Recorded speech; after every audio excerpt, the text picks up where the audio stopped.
आह, आओ महाराज जी, आओ, दंडोत, जय जय श्री राधे, जय जय श्री राधे। अब राधा गिरधर हो गए। जी महाराज जी। सब परिकर तो महाराज जी आकर के वहाँ सुख प्रदान कर गए। मैंने भी एक बार महाराज जी की बात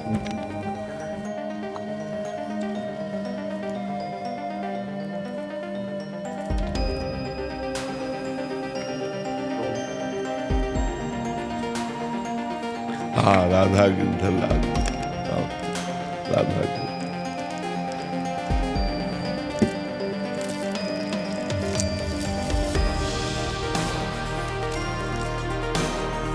तीनों लोग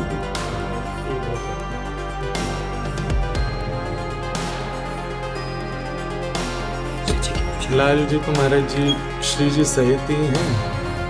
तो पूरी जो ब्यावला की जो पूरी प्रक्रिया हुई वो घर के हमारे सेवाएं श्री राधा माधव प्रभु पिताजी महाराज के गुरुदेव के सेवा के करते।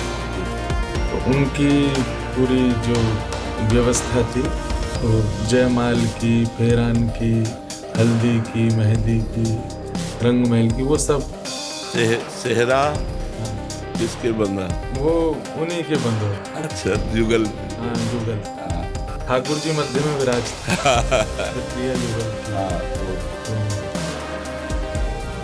इन्हीं में चित्त जोड़ना है। बस चित्त को सबसे ज्यादा ठाकुर जी को जो पसंद है वो अपनापन पसंद है, प्रियता।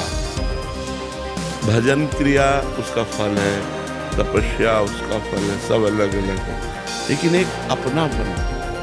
महान भक्तों में देखा गया, बड़े भक्तों में देखा गया प्रियता। मेरे ठाकुर, बस वो जहाँ भावता उठा वो ठाकुर जी तक पहुँच गया, और वही ठाकुर जी को आकर्षित करता है। भावोत्सवेन भजताम रस कामधेनु तम राधिका चरण रेणु महामिस्मरामि। जो हमारा भावोत्सव उठता है, जैसे मेरे गिरधर का ब्याह हो रहा है, ये जो भावोत्सव उठ रहा है, इसी में प्रेम छुपा हुआ है, इसी में आसक्ति छुपी हुई है, मेरे ठाकुर का हो रहा है। तो इस आसक्ति से भगवान का जो हम कृपा प्रसाद प्राप्त कर सकते हैं वो किसी साधना से नहीं। इसीलिए ऐसे भक्तों को रसिक संज्ञा दी गई, जो साधना क्रिया, तपस्या क्रिया आदि आदि से बिल्कुल दूर है। रसिक तबहि पहचानिए जाके यह रस रीति, छिन छिन ही में उपजे लाल लाडली प्रीति। प्रतिक्षण वर्धमान नवीन नवीन प्रेम। जैसे हमारे प्यारी जी और प्यारे जी का सब कुछ नया ही रहता है, प्रतिपल नए रहते हैं। इसीलिए नवल किशोरी और नवल किशोर है। नयो नेह नव रंग नयो रस, नवल श्याम वृषभानु किशोरी। नौ पीताम्बर नवल चूनरी, नई नई बूंदन भेंजत गोरी। नव वृंदावन हरित मनोहर, नव चातक बोलत मोर मोरी। नव मुरली जो मल्हार नई गति, श्रवण सुनत आए घन घोरी। नव भूषण नव मुकुट विराजत, नई नई उरप लेत थोरी थोरी। जय श्री हरिवंश आशीष देत मुख, चिर जीव भूतल जोरी। अपने नवीन युगल सरकार का नवीन वृंदावन, नवीन वैभव देखकर इस सजनी जी के हृदय में आनंद नहीं फूला। इतना आनंद समा नहीं रहा है, इतना आनंद कि वो आशीष दे रहे, चिर जीवो भूतल जोरी। अपनापन, अपनापन। उसी बात को प्रमाणित करने के लिए अपने जनों के लिए करें, रहो को काहू मन ही दिए। मेरे प्राणनाथ श्री श्यामा शपथ करो तृण छिए, रहो को काहू मन ही दिए। जो श्यामाजू के चरणों की प्रियता है उससे लालजू बिक जाते हैं, और जो लालजू के चरणों की प्रियता है इससे श्यामाजू का कृपा प्रसाद प्राप्त होता है। लाल रंगीलो गाइए ताते प्रीति रंगीली पाइए, और ललित रंगीली गाइए ताते प्रेम रंग रस पाइए। तो प्रीतम और प्यारी ये दो हमारे नेत्र हैं। इनमें कौन प्रिय है कहा नहीं जा सकता, क्योंकि दो देखने में दृष्टि एक है। ऐसे ही हमारे प्यारी जो एक है। श्री हरिवंश सुरीत सुनाऊं, श्यामा श्याम एक संगाऊं। छिनिक कबहुन अंतर होई, प्राण से एक देह है दोई, राधा संग बिना नहीं श्याम, श्याम बिना नहीं राधा। ये रह ही नहीं सकते, रह ही नहीं सकते। ये एक ही संग है। अगर वो श्री कृष्ण बपू में केवल दिखाई दे रहे तो प्रियाजू विराजमान है, अगर प्रियाजू दिखाई दे रही तो लालजू विराजमान है। ये रह न सकत, एक पल के लिए भी अंतर में नहीं रह सकते, ये एक ही है।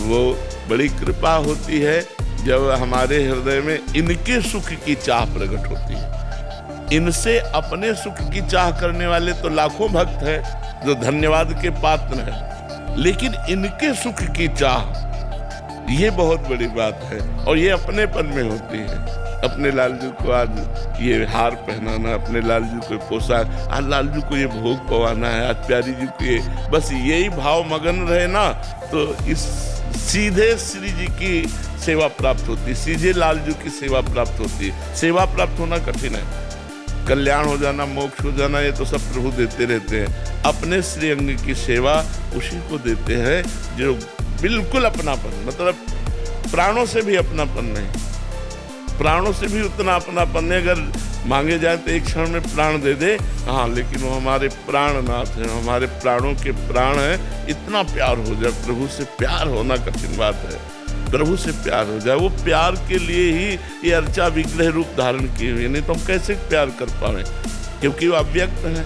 तो अर्चा विग्रह में इतनी आसक्ति हो जाए हमारी कि उठते बैठते चलते, इस समय लालजू हमारे क्या पाएंगे, इस समय लालजू को हमें क्या पहनाना है, इस समय लाल वो अंदर चलता रहे। कहीं भी जा रहे हैं, कोई भी अच्छी चीज़ देखिए, ये लालजू के लिए ठीक रहेगी, ये हमारा चिंतन उनके प्रति बन जाए, बस ये खास बात है। प्रियता हो जाए, अपनापन हो जाए। बहुत कृपा है, बहुत कृपा है श्री जी की आपके ऊपर। कृपा पात्र तो है ही, खूब निरंतर बस ऐसे रति करते रहिए और भगवान की चर्चा गान करते हुए कभी कोई आशा मत रखे। जो प्रभु दे दे, जैसे प्रभु रखे, बस भगवान की चर्चा भगवान की प्रसन्नता के लिए गाइए, तो ये जीवन प्रेममय हो जाएगा। श्री पूज्य रामचंद्र डोंगरे जी केवल भगवान की चर्चा, भगवान के लिए अपने लालजू को सामने रखते तो आंसुओं की माला पहनाते रहते थे, अश्रु चलता रहता, भगवान की चर्चा। जीवन धन्य यही है। अर्थ तो कितना लोगों के बैंकों में जमा है, कितना घरों में जमा, उसका कोई महत्व नहीं, अर्थ कोई महत्व नहीं रखता। भगवान के सामने अर्थ कोई महत्व नहीं रखता। आज भगवान की कथा को गौड़ और अर्थ को मुख्य माना जाता है, नहीं, भगवान की कथा को मुख्य, अर्थ तो गौड़ वस्तु है, तो पीछे आपके दास की तरह डोलेगी। जो वैभव ऐश्वर्य है वो तो दास है, भगवान के चरणों की सेवा में जब आप हो तो आपकी सेवा में लगे रहेगा। तो अर्थ की प्रधानता न रखते हुए भगवान की अद्भुत महिमा का गान करते हुए स्वयं उसमें प्रफुल्लित होते हुए हमारा जीवन व्यतीत हो, यही गिरधर लाल से प्रार्थना है कि उन्हीं में आसक्ति हो, उन्हीं का चिंतन हो, उन्हीं का गान हो और उन्हीं में हमारा शयन हो जाए। जो आखिरी चिर शयन है वो उन्हीं के चिंतन में हो जाए तो हमारा जीवन सार्थक हो गया। क्या सेवा करे आपकी? नहीं महाराज जी, बस बाबा से बात हुई, मैं तो बहुत दिन से तड़प रहा हूँ, मैंने कि महाराज जी के दर्शन करने हैं मुझको, तो बस अभी कथा के लिए निकल रहा हूँ। अब लाल जी, अब राधा गिरधर लाल जी आवेंगे, पहले तो गिरधर लाल जी पधारे, तो जब लाल जी आवेंगे तो अब हम भी चतुर्भुज है गए तो हाँ, नहीं, ठीक है, ठीक है जी। कि महाराज जी हर वर्ष हम पर्ची डालें ठाकुर जी के आगे कि अगला उत्सव कहाँ कराएंगे, तो 4 स्थानों के नाम रखते हैं। तो गत वर्ष नाथद्वारा में था, तो भाव था कि गोवर्धन, वृंदावन, बरसानो या फिर एक बाहर को स्थान रखो कहीं को। तो मन में भाव आयो कि अगर बरसाने की पर्ची आ गई तो ठाकुर जी के आगे डालें, जो सबसे समीप जावे वो को माने कि ये ठाकुर जी आज्ञा कर रहे हैं।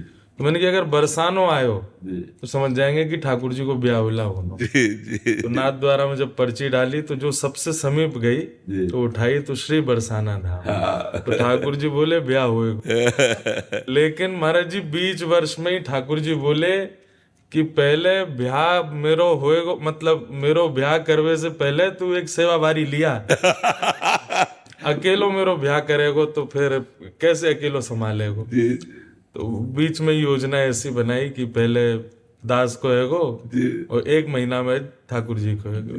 लेकिन महाराज जी जितनो मन में उमंग और आनंद और उत्साह ठाकुर जी के ब्याहुला को भयो, कैसे भी ठाकुर जी को ब्याह हो, मधुर हो, आनंद में हो, तो एक बार और मैं लाल जी के सहित हम कृपा कीजिएगा, दर्शन करेंगे जरूर। तब आऊंगा और बाकी संग में भी लाऊंगा परिवार को, तो सहित दर्शन कर भी आऊंगा। जरूर। एक चुनरी दे दो, सखी को दे देंगे चुनरी एक से। आपको स्वास्थ्य अनुकूल है महाराज जी?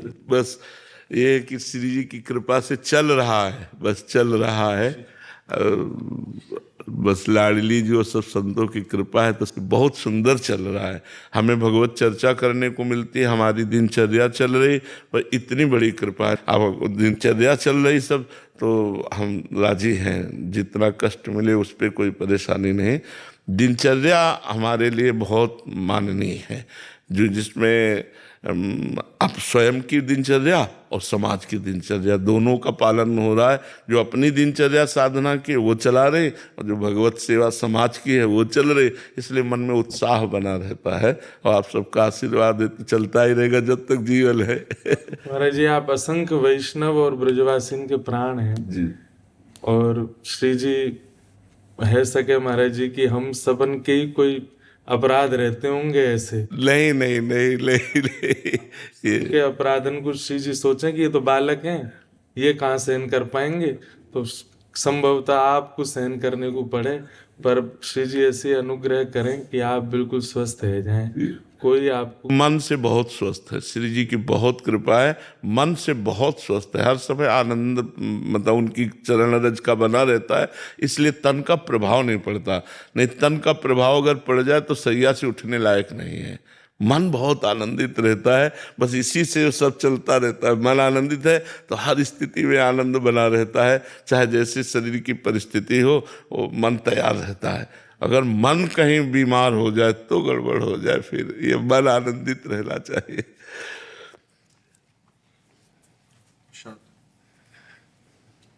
दोबारा मुंह दिखाई में फिर देना।